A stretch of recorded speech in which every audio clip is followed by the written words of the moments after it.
SSC 26,000 শিক্ষক শিক্ষিকার চাকরি বাতিলের পর এবার প্রাথমিকে 32,000 শিক্ষক শিক্ষিকার চাকরি বাতিল মামলায় একেবারে নয়া মোড়। আজ চরম নির্দেশ প্রধান বিচারপতির, চরম নির্দেশ আজ হাইকোর্টের।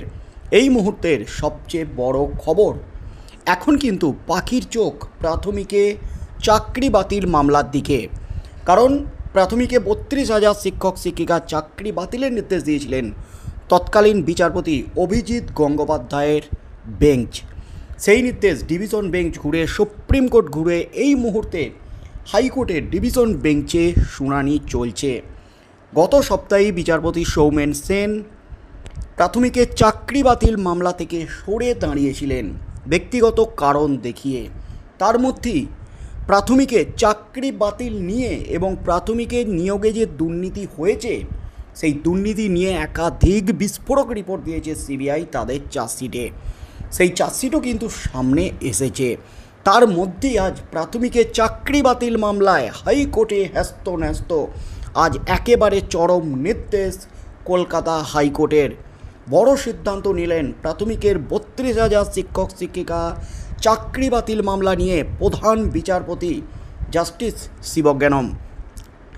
এসএসসি 26,000 শিক্ষক শিক্ষিকা 2016 সালের প্যানেল বাতিলের ফলে রাজ্য জুড়ে হাহাকার নেমে এসেছে। আন্দোলনে উত্তাল চাকরিহারা শিক্ষক শিক্ষিকারা যারা যোগ্য তারা আন্দোলন চালিয়ে যাচ্ছেন। শুধু যোগ্যরা নয়, অযোগ্যরাও আন্দোলনে নেমেছেন। তারা যে অযোগ্য সেই প্রমাণ করতে পারেনি রাজ্য, করতে পারেনি এসএসসি। শুধু সিবিআইয়ের দেওয়া তথ্যের উপর ভিত্তি করে তারা যে অযোগ্য এটা কি করে প্রমাণ হয়, এমনই কিন্তু দাবি তুলেছে তারা।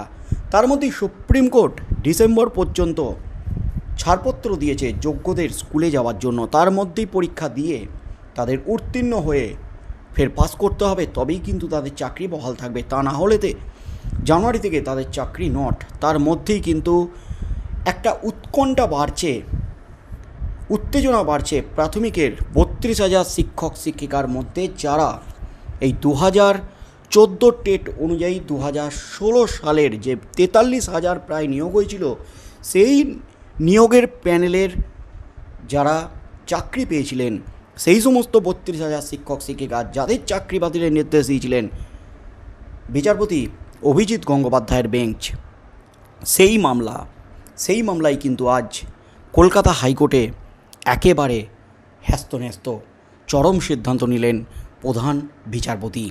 প্রাথমিকে 32,000 চাকরি বাতিল মামলার শুনানির দিন ঘোষণা করল কলকাতা হাইকোর্ট। চরম সিদ্ধান্ত প্রধান বিচারপতির। এর আগে 7ই এপ্রিল মামলাটির শুনানি হওয়ার কথা ছিল, কিন্তু ব্যক্তিগত কারণ দেখিয়ে মামলা থেকে সরে গিয়েছিলেন কলকাতা হাইকোর্টের বিচারপতি সৌমেন সেন। ফলে মামলাটি হাইকোর্টের প্রধান বিচারপতি টিএস শিবজ্ঞানমের কাছে চলে যায়। এবার ওই মামলার শুনানির নতুন তারিখ নির্ধারণ করা হলো, স্থির হলো নতুন বেঞ্চও। মামলাটির শুনানি হবে আগামী সোমবার 28শে এপ্রিল। বিচারপতি তপব্রত চক্রবর্তীর বেঞ্চে এই মামলার শুনানি হবে। বিচারপতি সেন এবং বিচারপতি স্মিতা দাস দের ডিভিশন বেঞ্চে গত সোমবার প্রাথমিকের চাকরি বাতিল মামলার শুনানি হওয়ার কথা ছিল, কিন্তু বিচারপতি সেন সরে দাঁড়ানোয় জটিলতা তৈরি হয়, পিছিয়ে যায় শুনানি। আইনজীবীরা বলেছিলেন প্রধান বিচারপতি যেন এমন বেঞ্চে মামলা পাঠান যেখানে দ্রুত শুনানি হবে। এরপর থেকেই জল্পনা চলছিল কবে কোন বেঞ্চে এই মামলা যায়। মূল মামলাকারীদের তরফে আইনজীবী ফিরদৌস শামীম আদালতের দৃষ্টি আকর্ষণ করেছিলেন। অবশেষে সোমবার সবই জানিয়ে দিল উচ্চ আদালত। প্রধান বিচারপতি জাস্টিস শিবজ্ঞানম। 2014 সালের টেটের ভিত্তিতে 2016 সালে নিয়োগ হয় রাজ্যের বিভিন্ন প্রাথমিক স্কুলে। সেই নিয়োগে দুর্নীতির অভিযোগ উঠেছে। 2023 সালের মে মাসে কলকাতা হাইকোর্টের তৎকালীন বিচারপতি অভিজিৎ গঙ্গোপাধ্যায় 32,000 প্রাথমিক শিক্ষকের চাকরি বাতিলের নির্দেশ দিয়েছিলেন। সেই নির্দেশের বিরুদ্ধে ডিভিশন বেঞ্চে আপিল করেছিল রাজ্য। সেই শুনানি হবে 28শে এপ্রিল। এছাড়া এই সংক্রান্ত আরও একটি মামলা বিচারপতি অমৃতা সিনহা 42,000 নিয়োগের প্যানেল প্রকাশের নির্দেশ দিয়েছিলেন। সেই মামলাটি বর্তমানে সুপ্রিম কোর্টে স্থগিতাদেশ পেয়েছে। কিছুদিন আগে এসএসসি 26,000 চাকরি বাতিল করে দিয়েছে সুপ্রিম কোর্ট। এসএসসি মামলার অগ্রগতিতে গুরুত্বপূর্ণ ভূমিকা ছিল প্রাক্তন বিচারপতি অভিজিৎ গঙ্গোপাধ্যায়ের। তিনি প্রথম এই মামলা শোনেন এবং 8,161টি চাকরি বাতিলের নির্দেশ দেন। ডিভিশন বেঞ্চও সেই নির্দেশ বহাল ছিল।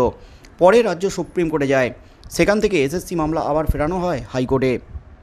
বিশেষ বেঞ্চ গঠন করে বিচার প্রক্রিয়া শেষের নির্দেশ দিয়েছিল শীর্ষ আদালত। 3.5 মাসেই সেই প্রক্রিয়া শেষ হয়। কলকাতা হাইকোর্টের বিচারপতি দেবাংশু বসাক এবং বিচারপতি মোহাম্মদ সব্বর রশিদির ডিভিশন বেঞ্চ 2016 সালে সম্পূর্ণ নিয়োগ প্রক্রিয়া বাতিল করে দেয়। এর ফলে বাতিল হয়ে গেছে 25,735 জনের চাকরি। এই রায়কে চ্যালেঞ্জ করে সুপ্রিম কোর্টে যায় রাজ্য। সেখানে পুরো প্যানেল বাতিলের রায়ই বহাল রাখা হয়। বলা হয়েছে এই 25,735 জনের মধ্যে যে শিক্ষক শিক্ষিকা এবং শিক্ষাকর্মী অযোগ্য হিসাবে চিহ্নিত বা দাগি, তাদের কাছ থেকে বেতনও ফেরত নিতে হবে। বাকিদের মধ্যে যোগ্য এবং অযোগ্য আলাদা করা যায়নি, তাই সকলেরই চাকরি গেছে। চলতি বছরের মধ্যে নতুন নিয়োগ প্রক্রিয়া সম্পন্ন করতে হবে রাজ্য সরকারকে।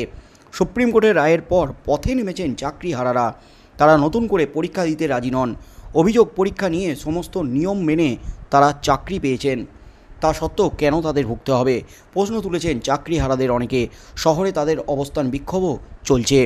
আদালতের রায় নিয়ে পুনর্বিবেচনের আর্জি জানাবে রাজ্য সরকার। তার মাঝে এবার প্রাথমিকের চাকরি বাতিলের মামলার শুনানির দিন ঠিক করল কলকাতা হাইকোর্ট। অবশেষে কিন্তু হ্যস্ত হতে চলেছে কলকাতা হাইকোর্টে প্রাথমিকের 32,000 শিক্ষক শিক্ষিকার ভবিষ্যৎ কি, এই নিয়ে প্রশ্ন উঠে গেছে। যে নির্দেশটা দিয়েছিলেন যে অভিজিৎ গঙ্গোপাধ্যায়, প্রাক্তন বিচারপতি, দুর্নীতির অভিযোগে 32,000 চাকরি বাতিল হয়েছিল, এই নির্দেশকে চ্যালেঞ্জ করে হাইকোর্টের ডিভিশন বেঞ্চের দ্বারস্থ হয়েছিল রাজ্য। কিন্তু শেষ রক্ষা হয়নি। এখনও পর্যন্ত মামলাটি ঝুলে রয়েছে। এরপরই প্রশ্ন উঠেছিল প্রাথমিকে 32,000 শিক্ষকের ভবিষ্যৎ নির্ধারণের শুনানি কবে হবে। অবশেষে বিচারপতি তপব্রত চক্রবর্তীর ডিভিশন বেঞ্চে 25 তারিখ থেকে শুনানি শুরু হবে এই মামলার। প্রাথমিকে এই চাকরি বাতিলের নির্দেশকে চ্যালেঞ্জ করে বোর্ডের আবেদনের শুনানি নিয়ে যে মামলাটি উঠেছে, সেই মামলার শুনানি শুরু হবে বলে সূত্রের খবর। 25 এপ্রিল থেকে মামলার শুনানি শুরু হলেও 28 এপ্রিল হবে মামলার মূল শুনানি। এমনই কিন্তু জানিয়ে দিলেন প্রধান বিচারপতি জাস্টিস শিবজ্ঞানম। অর্থাৎ প্রাথমিকের চাকরি বাতিল মামলা কোন পথে তাদের ভবিষ্যৎ, এবার সেই নিয়েই কিন্তু মামলা শুনতে চলেছে ডিভিশন বেঞ্চ। আগামী 28 এপ্রিল পাখির চোখ, নজর কিন্তু থাকবে 32,000 শিক্ষক শিক্ষিকার। সোমবারই কিন্তু বিচারপতি তপব্রত চক্রবর্তীর ডিভিশন বেঞ্চের দৃষ্টি আকর্ষণ করে মামলাকারীরা। তখন শুনানির দিন জানানো হয় আদালতের তরফে। এর আগে 7 এপ্রিল এই মামলা শুনানির জন্য উঠলেও বিচারপতি মামলা থেকে অব্যাহতি নিয়েছিলেন, তিনি সরে দাঁড়িয়েছিলেন। তবে 2023 সালে তৎকালীন বিচারপতি অভিজিৎ গঙ্গোপাধ্যায় তিনি চাকরি বাতিলের নির্দেশ দিয়েছিলেন। দুর্নীতির দায়ে রাতারাতি ফাঁড়া নেমে এসেছিল তাদের জীবনে। পরবর্তীতে সেই নির্দেশের বিরোধিতা করে ডিভিশন বেঞ্চের দ্বারস্থ হয় রাজ্য। সেই শুনানি হবে আগামী সপ্তাহে, এমনই কিন্তু স্পষ্ট জানিয়ে দিল কলকাতা হাইকোর্ট। অবশেষে 32,000 শিক্ষক শিক্ষিকার ভাগ্য নির্ধারণে নড়ে চড়ে বসলেন প্রধান বিচারপতি। অবস্থান স্পষ্ট করে দিলেন।